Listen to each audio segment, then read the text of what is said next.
Hi guys, and welcome back to another video. In this video I want to show you how to make this layered box shelving rack thing. So it could be great for a pen pot, or if you want to hold anything like that, or it could be useful for displaying 3D printed parts. Maybe you're trying to sell stuff and you want to make it look a bit more appealing, maybe on a stand. This can hold it for you, or anything that you might need some kind of stand like this. So let's get into it. I'm going to create a new component and click OK. And the reason I do that is because when we start making more advanced models, more complicated models, it's easier to edit if they are in components. Next, I'm going to rotate my workspace. I'm going to put it onto the right plane using the little box in the corner. I'm going to click Create Sketch and click the plane that comes up in the middle. I'm then going to create my shape. So I'm going to click Line. I'm going to start in the middle, hover my mouse over the origin and drag, well, click and move the mouse across. I'm going to go up and along, up again, along, up, and I'm going to stop there. Oh, and then come back down to the beginning. I'm going to escape from there, and then I'm going to dimension this. So I'm going to click Sketch Dimension.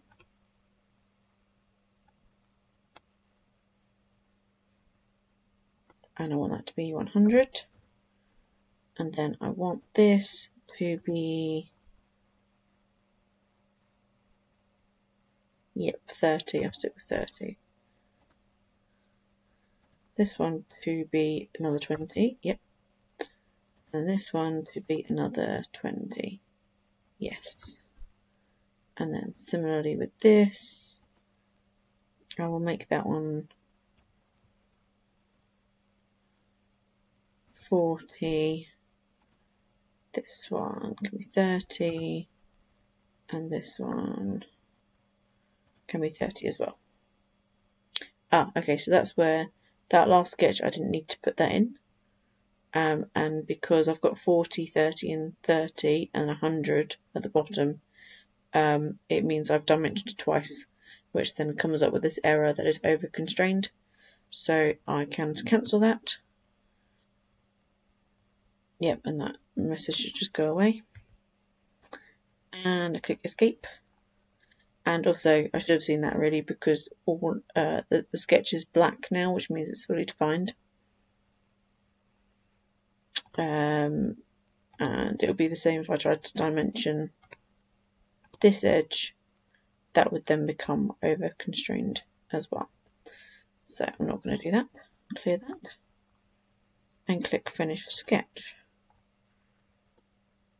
What I'm going to do now is extrude. I'm going to click, it already clicks it for you, and I'm going to make that 150.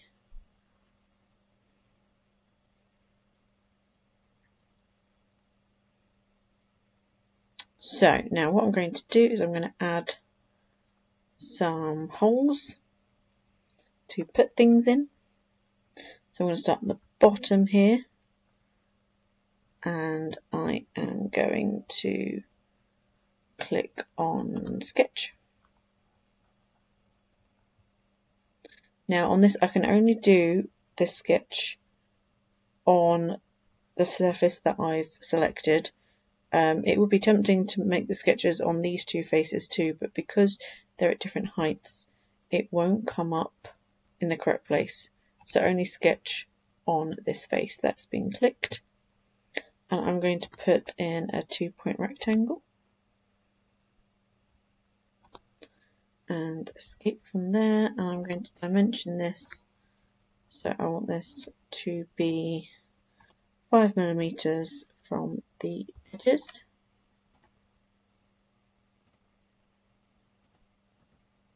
Actually, what I want to do is I'm going to make them 3mm from the edges. And then same with that one. 3. And I'm going to make it, let's leave it at 30 for the moment, and I can change it later. I'm then going to click rectangular pattern, and I'm going to click the 4 edges. And direction, I'm going to click this line at the bottom, and that you can click any horizontal line and it will go in the horizontal direction. And then it's got this blue arrow here, so that shows the direction that it's going in. If it was facing the other way, it would go the other way. For the distribution, so this is the number of patterns of rectangles you want. So you can either do it by extent, which is where you set the overall width, or you can do it by spacing, which is how much space you want between each of the rectangles. I'm going to stay with extent. My distance, so it was 150.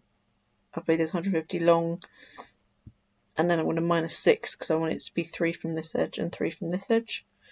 So I'm going to make that distance as 144.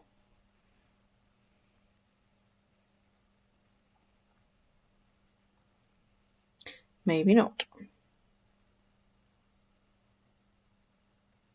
Oh, okay, it's because it's doing it from the beginning point. So I also need to take off the,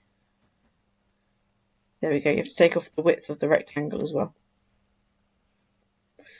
And then I want, how many do I want? I'm not going to fit 5, am I? No. 4 boxes. And click OK. And that distance between there and there is 8. So what I can do is I can make this wider.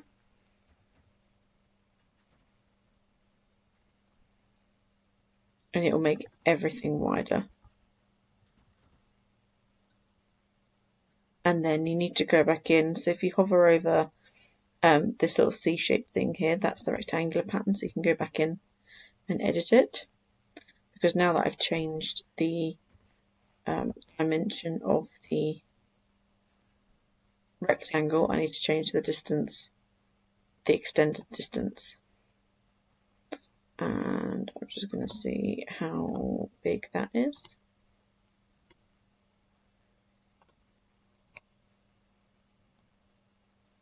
.66.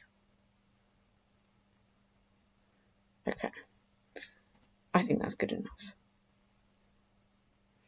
So that's my 4 boxes for that. So I'm going to finish sketch, and then I'm going to extrude those down. So click extrude and then click each of the boxes, and I want it to go down by a distance that is minus 27.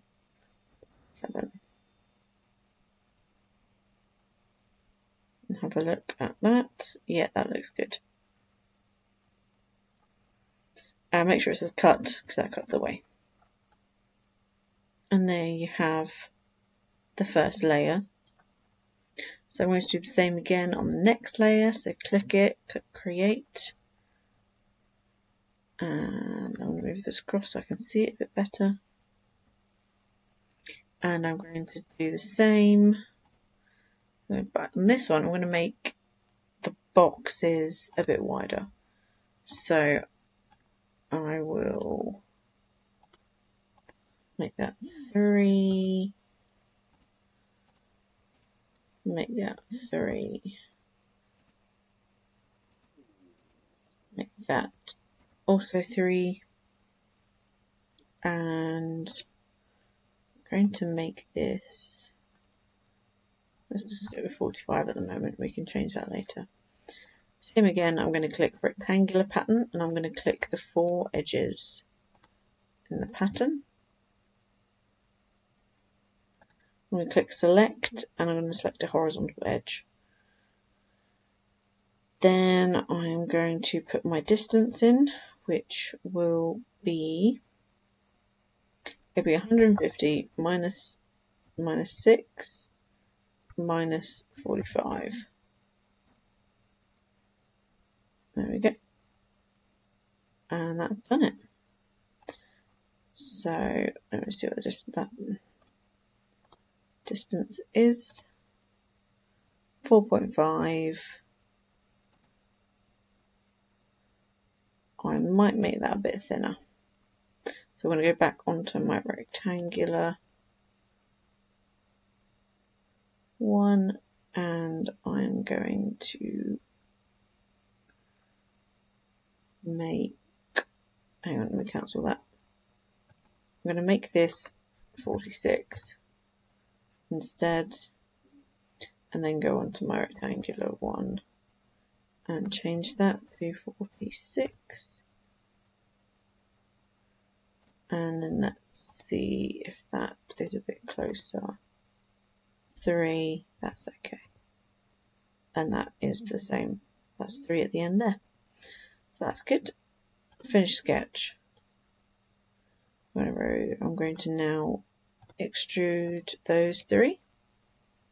And I'm going to extrude it minus, so it cuts away.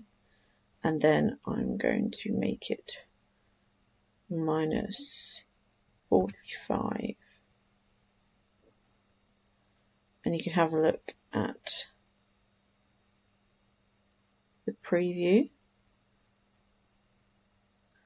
Actually, I'm going to do minus 47 to make it the same depth as the other one.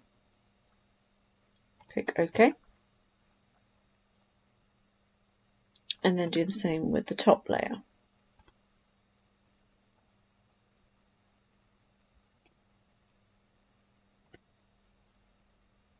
So in the top, I might just put 2 in.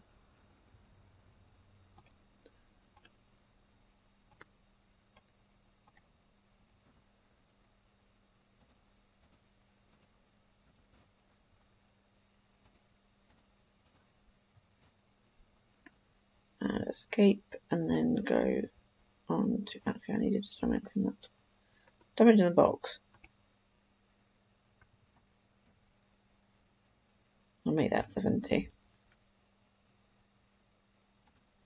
Then I go to rectangular pattern and click on all the boxes, direction, that direction, extent, yep, I just want 2 of these, and distance needs to be 150 minus 6 minus 70.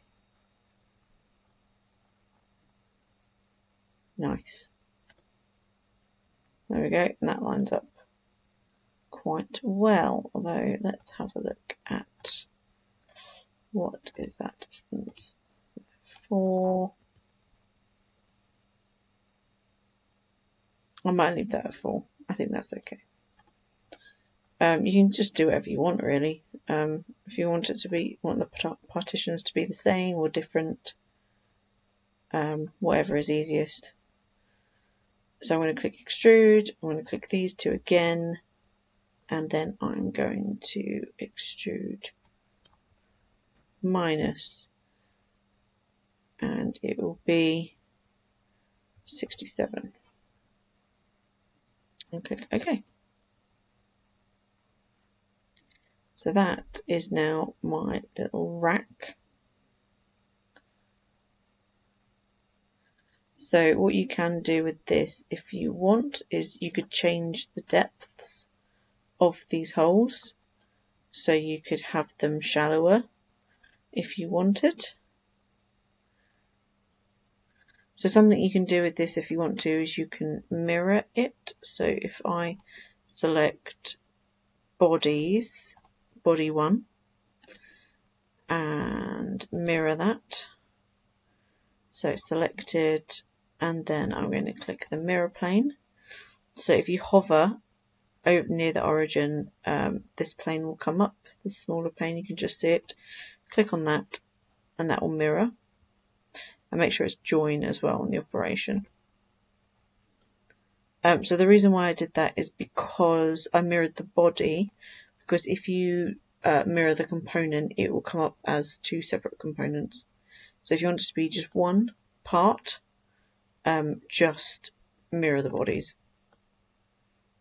And there you go, you can have that if you want that. So I'm going to add some fillets to this. I'm going to select the whole part. I'm going to click fillet. I'm doing this because all of the fillets are going to be the same size, which will be 1.5. Nope, 1. They will be 1. Okay. And then that just rounds all of those edges slightly to make it a bit smoother. So now I'm going to save this. So save, and this will be called layered box shelving. Shelving. There we go. Click save, and then you need to export this. So it's exported as an STL file, and click export.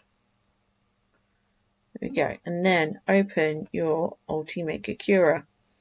Click on File and Layered Box Shelving. Click Open, and that just comes straight in. So because I drew it from the side on the right plane, it means that the bottom plane, the base of the part, is on the printer bed already. So I don't need to do any maneuvering or any changing of it. That is just where it is. I'm happy with that in the location. I also already have all my settings already that I'm happy with, but you can change them all if you want to. It's unlikely this is going to need many supports because of the way it's built, but I will slice it and have a look if it needs any.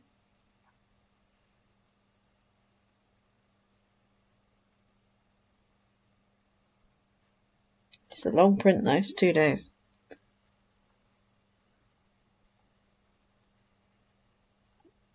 But no, it does not need any support. So that makes it easier. So even though it's going to take 2 days, when it's ready, it's ready. You could just use it. So that's useful. So yeah, so at this point, save to disk. So that will be a USB or a data card, or if your printer is connected to the Wi-Fi, you can send it via the Wi-Fi. And then follow the instructions on your printer, and then it should print for you. And I hope it goes well, and let me know in the comments if there's any issues or if you want any more videos like this. I'll see you next time.